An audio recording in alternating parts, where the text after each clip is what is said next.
Good afternoon, Larry. Yes, a lot was said, and we did learn some more about those final moments of 27-year-old Antwan Gilmore's life.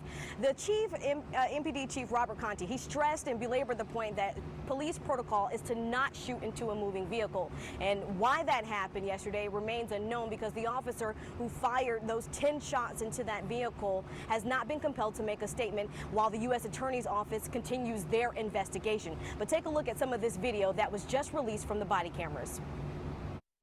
Knock on the window. You all ready? Yeah, I see him. You all ready now? I see him. He ain't waking up. Don't move! Don't move! Don't move! Now, we asked Chief Conti what he would have wanted to see happen in this situation, because he said that the protocol is to not shoot into a moving vehicle. I asked him specifically, was the vehicle then a threat? And he says that is a part of their investigation. We've also learned some more details about Gilmore. We were told that there was an open warrant for his arrest at the time, but when officers stopped him at that time and were trying to get him awake, they didn't know that he had a warrant out for his arrest. We also learned details about that gun that was found on his body. It was found in his right hip. Chief Conti tells us that he was leaning kind of far back in the seat, and that when he woke up, he kind of, raised up some, but we're not clear as to if that gun was ever a threat to anyone. They said that the gun was still found on his waistband once the car crashed along New York Avenue.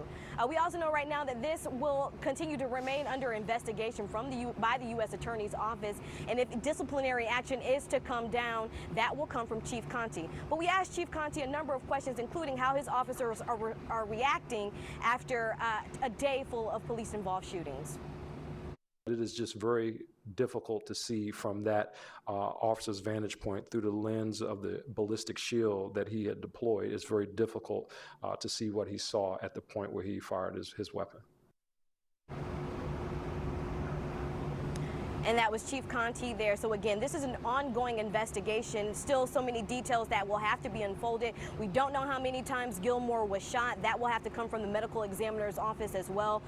We still have to learn if there were any other things found in the car. Right now, we don't know why Gilmore fell asleep at that light, but we do know that it took a while for officers to even get a response. So the video starts at 2:45 when the call came in. It was about 3:07 before they got any movement out of Gilmore, as we can see in that newly released video. But again, we will continue to follow this story, and we will update you on air and online at WUSA9.com. Reporting live outside of the Wilson building, I'm Megan Rivers. Larry, I'll send things back to you. Megan, thank you.